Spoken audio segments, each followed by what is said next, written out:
E4 বা electric 4 wheel drive আমার মনে হয় অনেকেই আলফার্ড গাড়িটা চিনে না। দেখতে ছোট মনে হচ্ছে কিন্তু আসলে এটা ছোট না।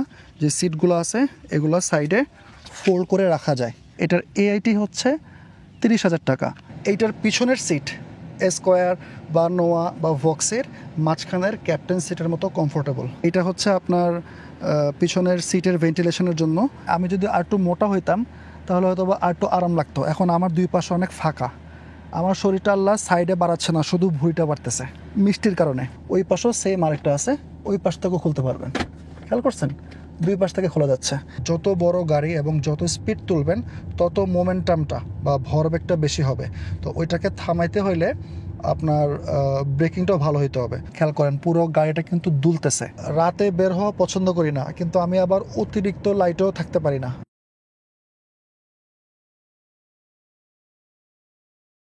আসসালামু আলাইকুম, আমি সাইদি হোসাইন। আশা করি সবাই ভালো আছেন। আজকে গাড়িটা হচ্ছে যে পিছনে যে গাড়িটা, এটা হচ্ছে আলফার্ড এক্সিকিউটিভ লাউঞ্জ 2021 মডেল। এটা হচ্ছে রেড ওয়াইন কালার। আর এই গাড়িগুলার অনেকগুলো ভ্যারিয়েন্ট হয়। তো এক্সিকিউটিভ লাউঞ্জটা হচ্ছে একদম হাইয়েস্ট। আর এই গাড়িতে কিছু ইউনিক কম্বিনেশন আছে, যেমন মডেলিস্টা বডি কিট, ইন্টেরিয়র হচ্ছে beige colour plus red wine exterior colour.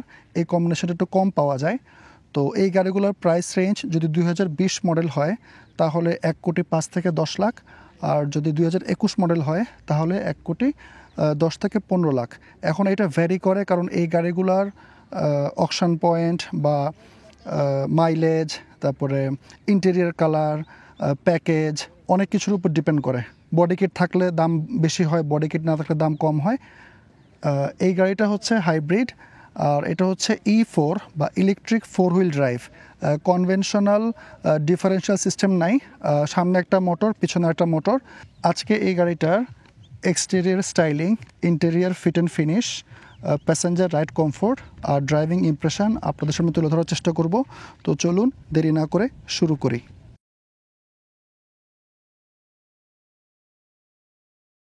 প্রথমে সামনের লুকটা খেয়াল করেন, ম্যাসিভ একটা গাড়ি।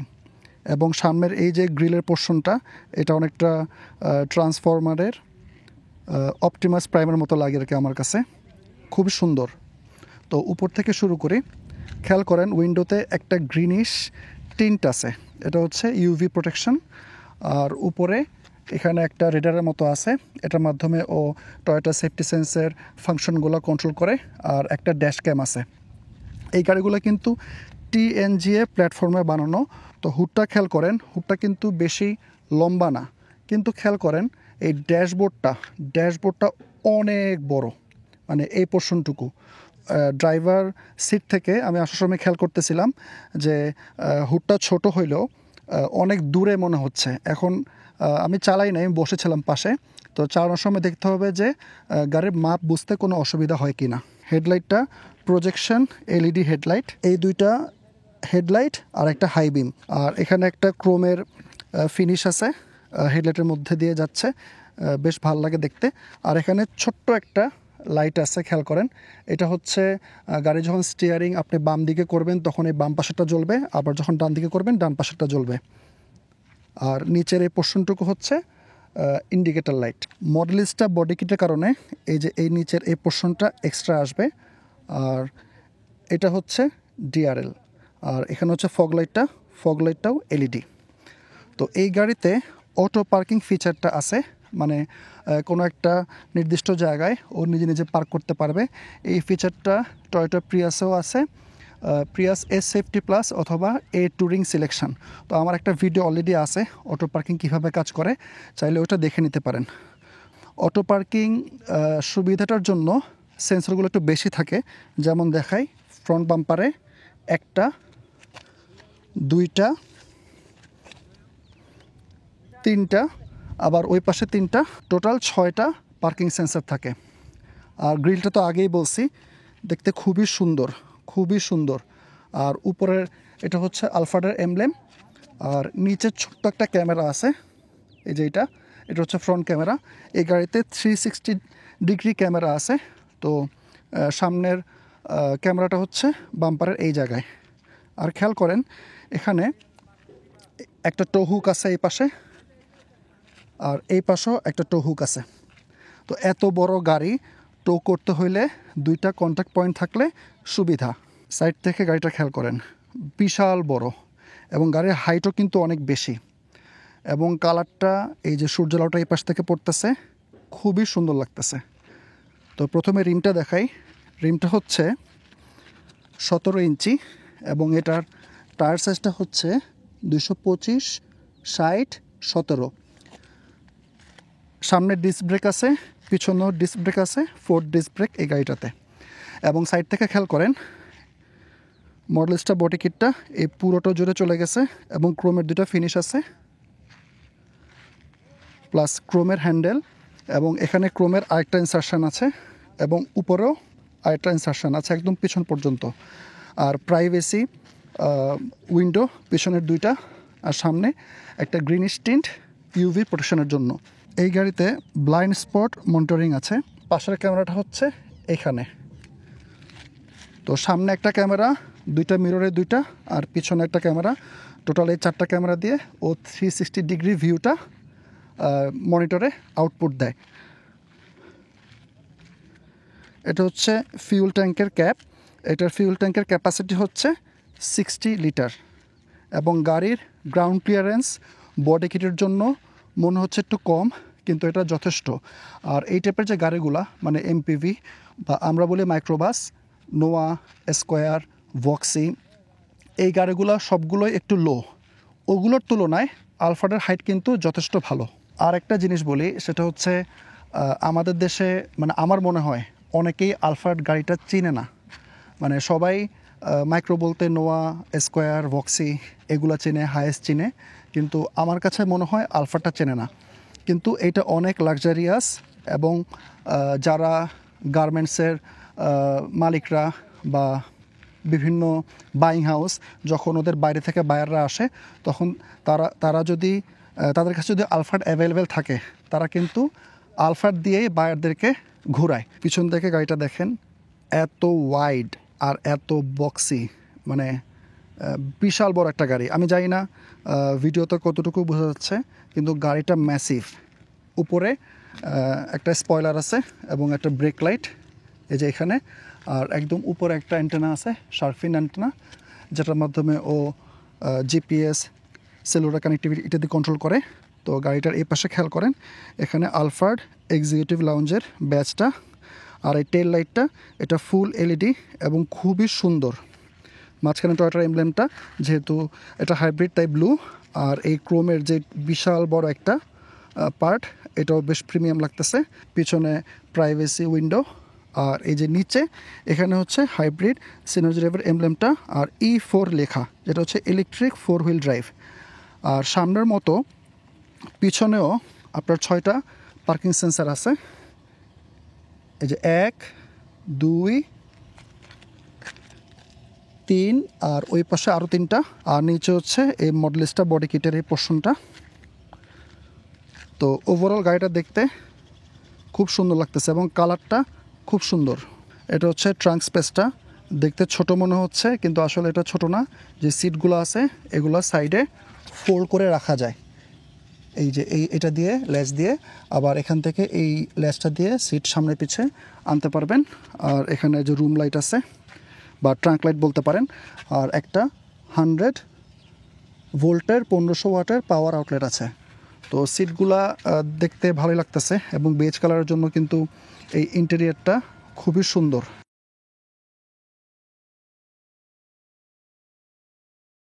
ইঞ্জিন বেটা খেয়াল করেন, একদম গুছানো এবং সব কিছু কাভার করে রাখা।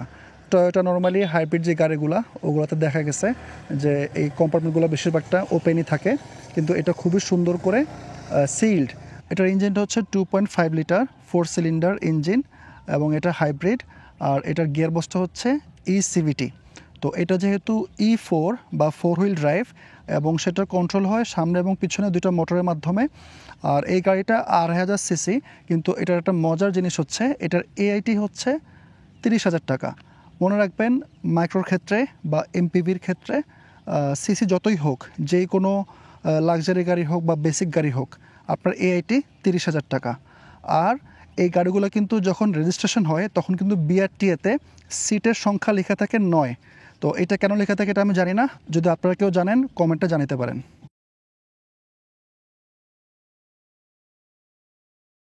ইন্টেরিয়ার কেবিন স্পেসটা দেখাই, যেটা এই গাড়ির সবচাইতে গুরুত্বপূর্ণ পার্ট। তো সিটগুলা খুবই সুন্দর। আমি প্রথমে পিছে চলে যাই, কারণ পিছনের সিটগুলোতে বসাটা টাফ, যদিও এমপিভি বা মাইক্রোতে পিছনের সিটে বসতে অতটা কষ্ট হয় না। যেখানে ল্যাচ আছে এটা টেনে সামনে আনতে হবে, আনার পরে যেখানে সুইচ, এই যে এটা পাওয়ার, এবং খেয়াল করে দেখেন এই যে উঠার জায়গাটা খারাপ না। এই যে আমি উঠে বসলাম, এবং এখানেও আপনার এই বাটনটা দিয়ে পিছন থেকে চাইলে এটা সোজা করতে পারবেন। এই যে এটা চেঞ্জ হচ্ছে, এবং পিছন থেকে চাইলে এই ল্যাচটা ধরে যতটুকু আনতে চান ছেড়ে দিলে লক হয়ে গেল। বেশ ভালো। এবং সত্যি বলতে মাইক্রোতে কোনো সমস্যা হয় না, কিন্তু এই সিটগুলা খুবই কমফোর্টেবল। এই যে উপরে একটা স্পিকার আছে, তারপরে ডোরের যে হ্যান্ডেলগুলা, আর এই যে এটা হচ্ছে অ্যাম্বিয়েন্ট লাইটার, এটা চেঞ্জ করা যায়। আর এই পাশে খেয়াল করেন এই যে রুম লাইটটা প্লাস এসির ভেন্ট, এবং এখানে একটা কাপ হোল্ডার আছে, একটা ছোট স্টোরেজ আছে, আর এখানে একটা কার্টেনের মতো আছে। সত্যি বলতে যে কোনো মাইক্রোতে বা এমপিভিতে পিছনে বসা যায়। আমি কিন্তু এই গাড়িগুলোকে প্রপার 7 সিটার বলি। ইভেন প্রাডোতেও কিন্তু পিছনে বসতে কষ্ট হয়, ছোটোখাটো ডিস্টেন্স যাওয়া যায়, কিন্তু লং ড্রাইভে গেলে এই টাইপের গাড়ির উপর কোনো কথা নাই। আর আলফার্ডের ক্ষেত্রে যেটা আরেকটা ইম্পর্ট্যান্ট জিনিস, সেটা হচ্ছে এইটার পিছনের সিট স্কোয়ার বা নোয়া বা ভক্সের মাঝখানের ক্যাপ্টেন সিটের মতো কমফোর্টেবল, খুবই কমফোর্টেবল। এইবার অ্যাকচুয়াল অ্যাট্রাকশনটা দেখাবো। প্রথমে একটু দেখাইনি একটা জিনিস, সেটা হচ্ছে খেয়াল করেন এখানে 1500 ওয়াটের পাওয়ার আউটলেট আছে, এই সিটের সাথেও ওই সিটের সাথেও। এই গাড়িটাতে পুরো গাড়ি জুড়ে এই টাইপের অনেকগুলো আউটলেট আছে। আমি ধাপে ধাপে দেখাচ্ছি। প্রথমে সিটের অ্যাডজাস্টমেন্টগুলো দেখাই। দুইটা সিটেই আছে, খেয়াল করে দেখেন, অভাব নাই। আপনি ইচ্ছা মতো সিট অ্যাডজাস্ট করতে পারবেন, এবং মেমোরি সিট ফাংশন আছে প্যাসেঞ্জার সিটে। আর এটা হচ্ছে আপনার পিছনের সিটের ভেন্টিলেশনের জন্য। খেয়াল করেন এই যে লেদারটা, এই যে ডট ডট পারফোরেটেড, এই গাড়িতে আপনার ভেন্টিলেটেড সিট বলে, মানে এসির বাতাসও সিট থেকে আসবে, এছাড়া সিট হিটার দুইটাই আছে। তো এইটা খুবই ইজি, অনেক কিছু অ্যাডজাস্ট করা যায়। এটার ফুট রেস্টটাও তোলা যায়, মানে যে এই পোর্শনটুকু খেয়াল করেন।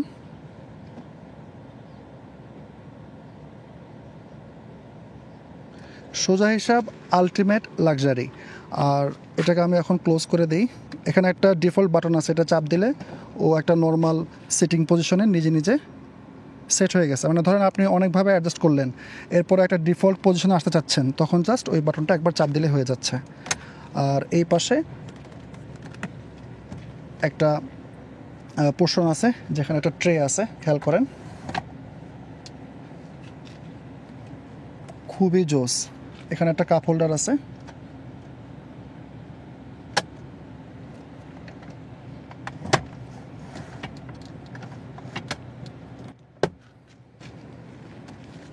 উঠে বসি। উপরে খেয়াল করেন একটা সিলিং মনিটর আছে এবং একটা সানরুফ আছে। এই সানরুফটার এই পোর্শনটুকু কাভার, যেটা এটা ম্যানুয়াল, কিন্তু এই সানরুফটা পুরোপুরি খোলে। এই যে সানরুফের কন্ট্রোলগুলো এখানে, এবং এই যে এটা হচ্ছে আপনার অ্যাম্বিয়েন্ট লাইট যেটা বললাম, এই যে এইটার কালার চেঞ্জ করতে পারবেন, এবং এসির কন্ট্রোলগুলো এখানে, এবং এই যে সানরুফ ওপেন ক্লোজ এটা এখান থেকে করতে পারবেন। এছাড়া এসির ভেন্ট পুরো গাড়ি জুড়ে আছে, এবং এই যে এটা হচ্ছে রিডিং লাইট এই সিটের জন্য। প্লাস এই যে খেয়াল করেন JBL সাউন্ড সিস্টেম এবং স্পিকার, এবং যথারীতি এখানেও একটা কার্টেন আছে। আর এই যে ফিনিশটা, এটা একটা কফি কালারের মতো, এটা খুবই প্রিমিয়াম, যদিও এটা ফেক উড কিন্তু গ্লসি। আর এই যে নিচে খেয়াল করেন, আমি যেটা আগে বলছিলাম যে গাড়িতে প্রচুর পাওয়ার আউটলেট আছে। এই যে এখানে আরেকটা 1500 ওয়াটের পাওয়ার আউটলেট, এখানে একটা HDMI আউটপুট, আর এখানে একটা স্টোরেজ আছে বেশ বড়, এখানে একটা আছে, এটা একটু ছোট। আর সিটের এই যে এই পাশে হ্যান্ডেল আছে, ওই পাশেও আছে। আর এই যে সিট পকেটগুলো এগুলোও খুবই প্রিমিয়াম। নিচে একটা ভেন্টের মতো আছে, এই ভেন্টটা আসলে কি আমি জানি না, আপনারা যদি কেউ জানেন কমেন্টে জানাতে পারেন। সিটগুলো হচ্ছে একদম প্লেনের বিজনেস ক্লাসের মতো সিট, এবং এইটাই রিয়েল লাক্সারি। যত দামি এসইউভি কিনেন, আমার আসলে অনেক দামিগুলোতে উঠা হয় নাই, প্রাডোতে উঠছি, এছাড়া আরও টুকটাক কয়টা গাড়িতে উঠছি। তো আমার ছোট জ্ঞান অনুযায়ী এটার মতো লাক্সারি আমি দেখি নাই। প্লাস সিটগুলো অনেক চওড়া, মানে আমি যদি আর একটু মোটা হইতাম তাহলে হয়তো বা আর একটু আরাম লাগতো। এখন আমার দুই পাশে অনেক ফাঁকা, আমার শরীরটা আল্লাহ সাইডে বাড়াচ্ছে না, শুধু ভুঁড়িটা বাড়তেছে মিষ্টির কারণে। এখন দেখতে হবে এটা যখন চলবে তখন ফিলটা কেমন। ড্রাইভার কেবিন স্পেসটা দেখাই, বিশাল ওপেনিং। প্রথমে একটা কথা বলে রাখি, এই গাড়িটার প্রত্যেকটা সিট পাওয়ার সিট। ড্রাইভার বলেন, প্যাসেঞ্জার বলেন, পিছনের সিটগুলো বলেন, সবগুলো পাওয়ার সিট। তো প্রথমে ডোরটা দেখাই, মানে খুবই প্রিমিয়াম দেখতে, এবং এই লেদারগুলো এত সফট এবং খুবই মানে প্রিমিয়াম একটা ফিল আছে। এই যে নিচে হচ্ছে আপনার JBL এর স্পিকার, নিচে স্টোরেজটা যথেষ্ট বড় গাড়ি। আর এখানে ড্রাইভার সিটের অ্যাডজাস্টমেন্ট আছে, 3টা মেমোরি স্টেজে আপনারা সেট করে রাখতে পারবেন। ক্রোমের হ্যান্ডেলটা বেশ প্রিমিয়াম। তো প্রথমে একটু এই জায়গাটা দেখাই, এই যে এখানে হচ্ছে অটো হেডলাইট এবং পাওয়ার ডোর অন অফের সুইচ, আর স্টিয়ারিং হিটার এটা। আর এটা হচ্ছে আপনার এসি যে আউটলেটগুলা, ওইটার অন অফের সুইচ। এখানে ছোট একটা স্টোরেজ আছে। স্টিয়ারিংটা খেয়াল করেন, বিশাল বড়, এবং এই যে লেদারটা অনেক সফট এবং প্রিমিয়াম, এবং এই উডেনের যে টেক্সচারটা এটাও আপনার এই সাইডের এই ডিজাইনটার সাথে মিল আছে। এই পাশে এটা হচ্ছে ভলিউমের কন্ট্রোলগুলো, এই পাশে হচ্ছে আপনার এটা হচ্ছে লেন ট্রেসিং অ্যাসিস্টেড সুইচ, আর এটা হচ্ছে সামনের যেই ব্রেক করবে গাড়িটা ওইটা ডিস্টেন্স কতটুকু মেনটেন করবে সেটা ঠিক করতে পারবেন।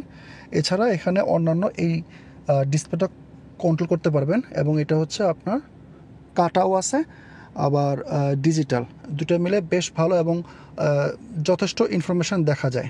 এটা হচ্ছে ওয়াইপারের লিভারটা, আর এটা হচ্ছে হেডলাইটের। এই যে এগুলো হচ্ছে আপনার এই ডিসপ্লেটার ব্রাইটনেস বাড়ানো কমানোর জন্য, আর ওডো বা ট্রিপ ক্যালকুলেটর। এই যেখানে পি লেখা যে বাটনটা এটা হচ্ছে অটো পার্কিংয়ের, আর নিচে ভিউ লেখা এটা হচ্ছে 360 ক্যামেরার। আর পাশে যেটা দেখতেছেন দুইটা সিটের সাইন দেওয়া, এটা এই দুটো হচ্ছে আপনার ওই যে পিছনের যে সিটটা, ওই যে লেগ রেস্ট, ওইটা আপনি এখান থেকে একবারে নামায় ফেলতে পারবেন।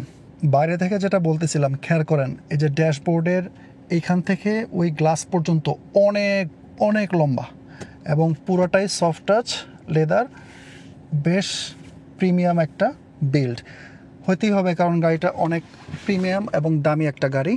আর এই মাঝখানের যে এই ডিসপ্লেটা এটা ইন্টিগ্রেটেড এই প্যানেলের সাথে, মানে খুবই সিমলেস একটা ডিজাইন লাগতেছে। এসির ভেন্টগুলো ভার্টিক্যাল, আর এই পাশের যেগুলো আছে এগুলো নর্মালি হরাইজন্টাল। আর নিচের এই পোর্শনটুকুতে কিছু বাটন, কিছু টাচ, এগুলো দিয়ে একটা কম্বিনেশন। তো এসির কন্ট্রোলগুলো এবং ডুয়াল জোন ক্লাইমেট কন্ট্রোল আছে। শিফট নবটা খুবই ছোট, আর এই যে উডেনের যে টেক্সচারটা দেখতে সুন্দর লাগে। এখানে খেয়াল করেন এটা হচ্ছে পার্কিং বা পার্কিং গিয়ার, এটা হচ্ছে ব্রেক হোল্ড। খুবই রিসেন্ট একটা ভিডিওতে একজন কমেন্ট দিছে ব্রেক হোল্ডটা কীভাবে কাজ করে।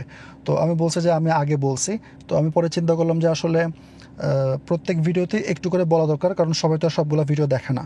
তো ব্রেক হোল্ড খুবই কাজের একটা ফিচার, এবং আমি নিজে এটা রেগুলার ইউজ করি। এটার কাজটা হচ্ছে আপনি যখন কোনো একটা জায়গায় দাঁড়াবেন বা কোনো একটা সিগন্যাল পড়ছে পুরোপুরি থেমে যাবেন, তখন আপনি ব্রেক ছাড়লে কী হয়, অটো গাড়িটা আগাতে থাকে, কিন্তু ব্রেক হোল্ড এঙ্গেজ করা থাকলে গাড়িটা আগাবে না, হোল্ড অবস্থায় থাকবে। এবং আপনি এরপরে চাইলে যখন আবার চালাইতে যাবেন গাড়ি, তখন অ্যাক্সেলারেটর দিলেই ওই লকটা সে ছেড়ে দিবে এবং গাড়িটা চলা শুরু করবে। তো এই ফিচারটা জ্যামের মধ্যে আপহিল ডাউনহিল প্রত্যেকটা জায়গায় খুবই ইফেক্টিভ একটা ফিচার। এরপর হচ্ছে ইভি মোড, আর এটা হচ্ছে ট্র্যাকশন অন অফ সুইচ, আর এটা হচ্ছে ইকো মোড। এই পাশে খেয়াল করেন এই যে দুইটা নবের মতো, এটা হচ্ছে আপনার এই যে সিট, পিছনের সিটের মতোই সামনের সিটও ভেন্টিলেটেড এবং হিটেড, দুইটা অপশানই আছে। আর এই যে এটা তো চাবিটা বেশ বড়, দেখতে সুন্দর। এখানের যে স্টোরেজটা এটা এভাবে খুলতে হয়, এটা হচ্ছে পিছনের দুইটা সিটের ডোর ওপেন এবং ক্লোজের সুইচ, এটা কিন্তু এখানেও একটা আছে, আবার খেয়াল করেন এই যে উপরেও আছে। তো আমি যেটা আর কি ভাবতেছি সেটা হচ্ছে এইটা হচ্ছে পাশে যিনি বসবেন, গার্ড বলতে পারেন, অ্যাসিস্ট্যান্ট বলতে পারেন, মেইন বসের, উনি চাইলে এটা দিয়ে খুলতে পারবেন, আবার চাইলে ড্রাইভার বা উনি এটা দিয়েও খুলতে পারবেন। এই পাশে একটা স্টোরেজ আছে, দুটো ছোট কাপ হোল্ডার, এখানে একদম ছোট্ট একটা জায়গা, প্যাডেড রাবার একটা ম্যাটেরিয়াল, তো এখানে হয়তো মোবাইল রাখা যাবে, কিন্তু এটা এত ন্যারো যে কোনো কিছু কীভাবে রাখবে আমি জানি না। আর এই পাশে এখানে দেখেন এই যে এখানে একটা ল্যাচ আছে, এটা পাশ থেকে খুলতে পারবেন, বিশাল বড় জায়গা। এবং মজার ব্যাপার ওই পাশেও সেম আরেকটা আছে, ওই পাশ থেকেও খুলতে পারবেন, খেয়াল করছেন দুই পাশ থেকে খোলা যাচ্ছে। তো ভিতরে যথারীতি আবারও একটা পাওয়ার আউটলেট আছে, আর এখানে একটা USB-A পোর্ট আছে। এই USB-A পোর্টটার বিশেষত্ব হচ্ছে এটার মাধ্যমে আপনারা এই গাড়িতে অ্যাপেল কারপ্লে এবং অ্যান্ড্রয়েড অটো ইউজ করতে পারবেন। পিছনের সানরুফ যেমন খোলে, কিন্তু এখানে হচ্ছে সেটটা ম্যানুয়াল পিছনের মতোই, কিন্তু এই পোর্শনটা আবার হচ্ছে ম্যানুয়াল, এটা জাস্ট টিল্ট হবে, মানে জাস্ট উপরের দিকে যাবে, খুলবে না।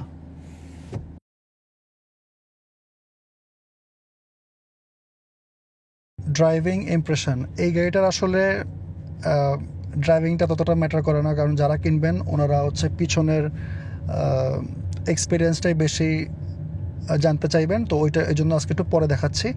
তারপরেও যদি কখনও ইমার্জেন্সি চালাতে চান তখন কেমন লাগবে সেটা বলতেছি। প্রথমত গাড়িটা বিশাল বড়, মানে বিশাল বড়, আপনি ফিল করবেন যে আপনি একটা বিশাল একটা জিনিস নিয়ে রাস্তা দিয়ে যাচ্ছেন, এবং মানুষ আপনার দিকে তাকাবে যে এই গাড়িটা আসছে, এখান দিয়ে অন্য একটা গাড়ি ইজিলি চলে গেছিলো, এটা যাইতে কষ্ট হবে, একটা ভেজাল হবে, একটু সরতে হবে, কারণ মানুষজন তো এখন রাস্তায় টুল দিয়ে বসে। এই টাইপের গাড়িগুলো বেসিক্যালি লাক্সারি ক্যাটাগরির। তো এইটার স্টিয়ারিংটা স্মুথ হবে, ইলেকট্রিক পাওয়ার স্টিয়ারিং, তো এখানে কোনো সমস্যা নাই, চালাতে কষ্ট হবে না। আর আমি যে বারবার বলতেছিলাম যে ড্যাশবোর্ডের উপরে যে পোর্শনটুকু এত বড়, মানে হুডটা বা বনেটটা ছোট, কিন্তু ওভারঅল আলটিমেটলি অন্য একটা সেডান যেখানে লম্বা একটা হুড বা বনেট আছে, ওইটা যেরকম সামনে অনেকটুকু মাপ নিয়ে চালাইতে হবে, এইটা অনেকটা ওই রকমই। তো এটা অভ্যাস হয়ে যাবে। প্লাস TNG-এর কারণে ওই যে সামনে একটা পকেটের মতো উইন্ডো আছে, প্লাস ওভারঅল গ্লাসগুলো অনেক বড় বড়, যে কারণে খুব একটা সমস্যা হচ্ছে না। আর গাড়ির যেই এক্সেলারেশনটা হচ্ছে ডিসেন্ট। আমি আবার বলি, এই গাড়িটা কিন্তু আসলে হচ্ছে পিওর কমফোর্টের জন্য বানানো, জাস্ট কমফোর্ট, এটার গোল একটাই। তো সেই হিসাবে 2500 সিসি ইঞ্জিন দিছে, গিয়ারবক্স দিছে, E4 আছে, সব কিছু আছে, কিন্তু অনেক বেশি এক্সেলারেশন নাই, কিন্তু স্মুথনেস আছে, যেটা অ্যাকচুয়ালি দরকার। কারণ এই গাড়িটা দিয়ে কেউ টান দিবে না, কেউ ড্র্যাগ দিবে না, কেউ রেসও করবে না। এটা হচ্ছে কমফোর্টের জন্য, ড্রাইভার স্মুথলি চালাবে, স্মুথলি ব্রেক করবে। পিছনে যিনি আসেন, এই দেখেন একটা বাম্পে যাই, মানে অনেক গর্ত ছিল, গাড়ি টেরই পায় নাই, মানে এত কমফোর্টেবল সাসপেনশন। তো যেটা বলতেছিলাম, ড্রাইভার স্মুথলি চালাবে, স্মুথলি ব্রেক করবে, পিছনে প্যাসেঞ্জাররা আরামে ঘুমাবে, বা অ্যাকচুয়ালি যদি তারা কোনো কাজ করতে চায়, ওই যে মাঝখানের যেই পোর্শনটুকু দেখাইছিলাম যে ট্রের মতো বের হয়, ওখানে ল্যাপটপ রেখে কাজ করা যাবে মনে হয়, আমি ট্রাই করি নাই, যেহেতু উপরের সারফেসটা অনেক স্লিপারি, তো ল্যাপটপ দৌড়াদৌড়ি করতে পারে। ব্রেকিংটা হচ্ছে আপনার যেহেতু 4 ডিস্ক ব্রেকিংটাও ভালো। আর এত বড় একটা গাড়ি, মনে রাখবেন যত বড় গাড়ি এবং যত স্পিড তুলবেন তত মোমেন্টামটা বা ভরবেগটা বেশি হবে, তো ওইটাকে থামাইতে হইলে আপনার ব্রেকিংটাও ভালো হইতে হবে। তো ব্রেক প্যাডেলের যে ফিলটা, এটা সারপ্রাইজিংলি গুড, মানে আমি জাস্ট টাচ করতেছি ব্রেক হওয়া শুরু হইতেছে। আমি ভাবছিলাম যে প্যাডেল অনেক নিচে চলে যাওয়ার পরে সে ব্রেক করবে, কিন্তু এরকম কোনো ফিল নাই, বেশ ভালো একটা স্মুথ ব্রেকিং এক্সপিরিয়েন্স। ফুয়েল কনজাম্পশনের যদি ব্যাপারটা বলি, সেটা হচ্ছে গাড়িটা যেহেতু অনেক বড় এবং গাড়িটা কিন্তু পুরো একটা বক্স, একটা শেপ, তো এইটার অ্যারোডাইনামিক এফিসিয়েন্সি মনে হয় না খুব একটা আছে। তো সেই হিসাবে এটার তেলটা একটু বেশি খাবে অন্যান্য হাইব্রিডের তুলনায়। আমি আবার বলি, এটা কিন্তু 2500 সিসি। তো আমি যেটা গেস করতেছি, এটা ঢাকাতে যেমন এখন দেখাচ্ছে 7.6, আমরা কিন্তু অনেকক্ষণ জ্যামে ছিলাম, একদম বসা ছিলাম এখানে আসার আগে। তো ঢাকাতে আপনি এরকম ম্যাসিভ জ্যামের মধ্যে চালাইলেও আপনার 7 থেকে 10 কিলোমিটার পার লিটার পাইতে পারেন, আর হাইওয়েতে রাস্তা ফ্রি থাকলে 12 থেকে 14 আশা করতে পারেন। এটা হচ্ছে জাস্ট একটা অ্যাপ্রক্সিমেশন। এখন যেটার জন্য এই গাড়িটা টয়োটা বানাইছে ওইটা এক্সপিরিয়েন্স করতে যাব আমি। প্রথমে একদম পিছনের সিটে যাব, তারপরে মাঝখানে সিটে আসবো ইনশাল্লাহ।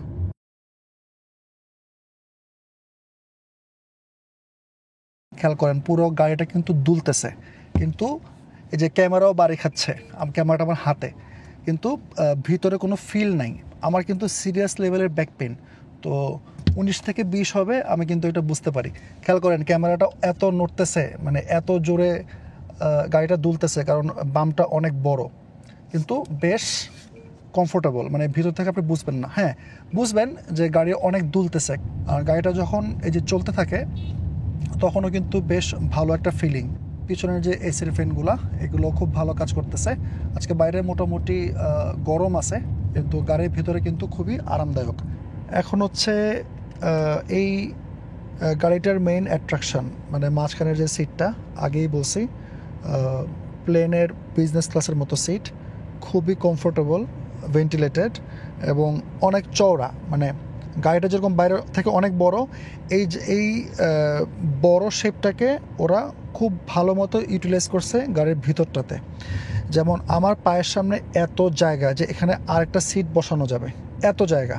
এবং পিছনে যখন বসছি তখন আমার নি রুম যথেষ্ট পরিমাণে ছিল, এবং চাইলে এই সিটগুলো একটু আকপিচ করে, আমি তো বেশি লম্বা না, 5'7", তো আমার মনে হয় পিছনে যদি 6 ফিটেরও কেউ বসে তারও কোনো সমস্যা হবে না। তো সাসপেনশন যেটা বলতেছিলাম, পিছনে ফিল করি নাই, সামনে ফিল করি নাই, আর মাঝখানে তো ফিল করার প্রশ্নই আসতেছে না। খুবই কমফোর্টেবল।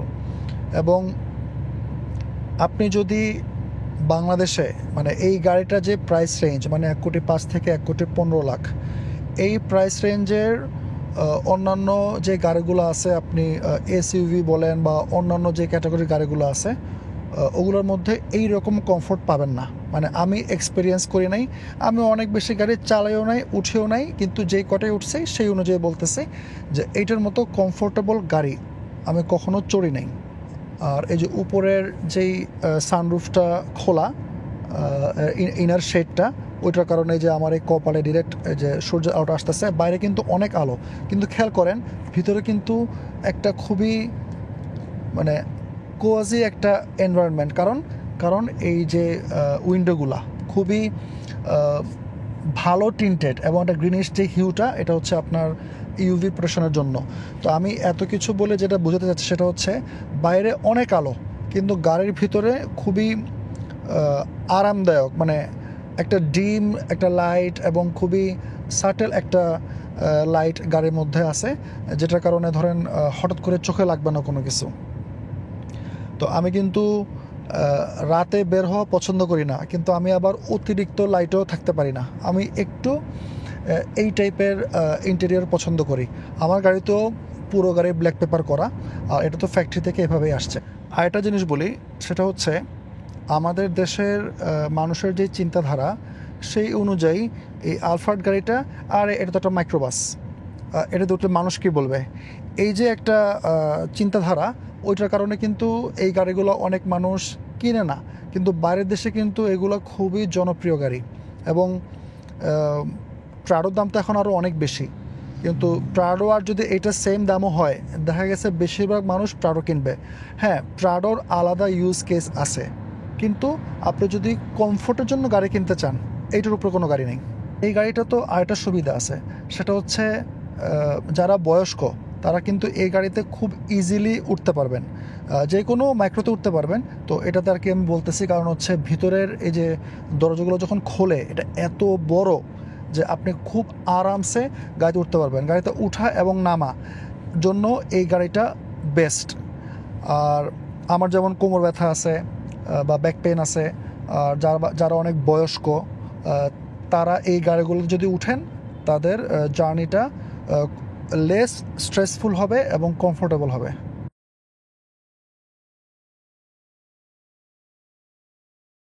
সবশেষে বলতে চাই এই গাড়িটা কাদের জন্য। প্রথম কথা, যারা একটা কমফোর্টেবল লাক্সারি একটা এক্সপিরিয়েন্স চান, এটা অবশ্যই তাদের জন্য। আমি কিন্তু এখন এই সামনের বাম পাশে যেটা প্যাসেঞ্জার সিট ড্রাইভারের পাশে, ওইটাতেও উঠে বসছি আমি, এটাতেও চলছি, এটাও কমফোর্টেবল। মানে এই গাড়িটার যে 6টা সিট আছে প্রত্যেকটা সিটই কমফোর্টেবল, এবং গাড়িতে উঠতে এবং নামতে কোনো অসুবিধা হয় না। যারা এল্ডারলি আছেন বা বয়স্ক তাদের জন্য এটা খুবই কমফোর্টেবল একটা গাড়ি হবে। হাইওয়েতে যান, সিটির মধ্যে চলেন, কোনো কমপ্লেন নেই। এবং 8,000 সিসি হওয়া সত্ত্বেও, যেহেতু এটা এমপিভি ক্যাটাগরির, এআইটি 30,000 টাকা। তো এটার যদি এখন আমি খুদ বের করতে চাই, শুধুমাত্র মাইলেজ বলতে পারি, তাও দেখা গেছে একটা 1500 সিসি তেলের গাড়ির মতো মাইলেজ আপনি পাবেন, যেহেতু এটা হাইব্রিড। ঢাকাতে 7 থেকে 10, হাইওয়েতে 12 থেকে 14।